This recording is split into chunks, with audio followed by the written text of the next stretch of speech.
والسلام على من لا نبي بعده أما بعد فأعوذ بالله السميع العليم من الشيطان الرجيم من همزه ونفخه ونفسه بسم الله الرحمن الرحيم عن سهل بن سعد رضي الله تعالى عنه قال جاءت امرأة إلى النبي صلى الله عليه وسلم قال من يتزوجها فقال رجل أنا فقال له النبي صلى الله عليه وسلم أعطها ولو خاتما من حديد إلى آخره رواه ابن ماجہ رحمہ اللہ۔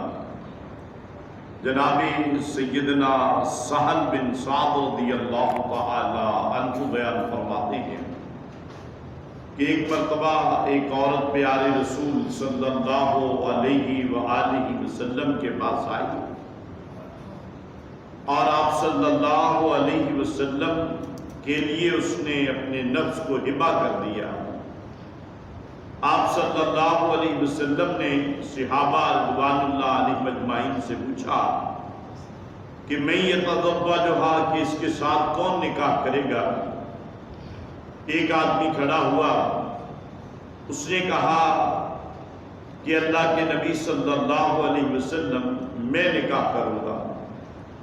آپ صلی اللہ علیہ وسلم نے اسے کہا کہ اب تو اس کے حق مہر کے لیے کوئی چیز لے آ، اور حتیٰ کہ اگر کوئی لوہے کی انگوٹھی ہے وہی لے آ۔ تو اس آدمی نے کہا کہ میرے پاس تو بالکل کچھ نہیں ہے۔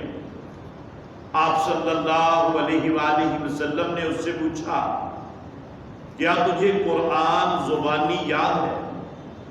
اس نے چند صورتیں بتلائیں۔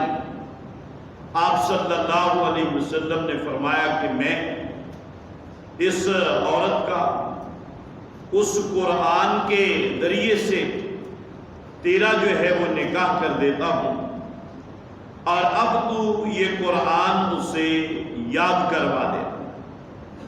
اس روایت کو امام ابن ماجہ رحمہ اللہ نے اپنی کتاب میں نقل کیا۔ تو ابن ماجہ سے حق مہر کے متعلق احکامات آپ کے سامنے بیان کیے جا رہے ہیں کہ حق مہر شادی کے لیے، نکاح کے لیے لازم ہے، اور اس میں پھر یہ چیز بھی شامل ہے کہ اس کی کوئی حد نہیں مقرر کی آپ صلی اللہ علیہ وسلم کہ جی زیادہ سے زیادہ اتنا ہونا چاہیے، کم سے کم اتنا ہونا چاہیے، بلکہ کوئی حد مقرر نہیں کی۔ زیادہ سے زیادہ بعض صحابیات کا کلو سے زیادہ چاندی بھی حق مہر مقرر کیا گیا، 1.5 کلو سے زائد چاندی کو بھی مقرر کیا گیا، اور کم سے کم آپ صلی اللہ علیہ وسلم نے فرمایا ایک لوہے کی اگر انگوٹھی بھی دے دی جائے تو یہ بھی حق مہر جو ہے وہ قابل قبول ہے۔ اور اس حدیث مبارکہ میں وہ صحابی کہتے ہیں کہ میرے پاس تو لوہے کی انگوٹھی بھی نہیں ہے۔ اب جو ہے آپ صلی اللہ علیہ وسلم نے اس سے پوچھا کہ کیا تجھے قرآن یاد ہے؟ اس صحابی نے چند صورتیں گنوا دی کہ یہ مجھے زبانی آتی ہے۔ آپ صلی اللہ علیہ وسلم نے فرمایا کہ اب ان صورتوں کو تو نے یاد کروا دینا ہے اپنی بیوی کو، اور تیرا یہ قرآن کی تعلیم دینا اپنی بیوی کو یہی تیرا حق مہر ہے۔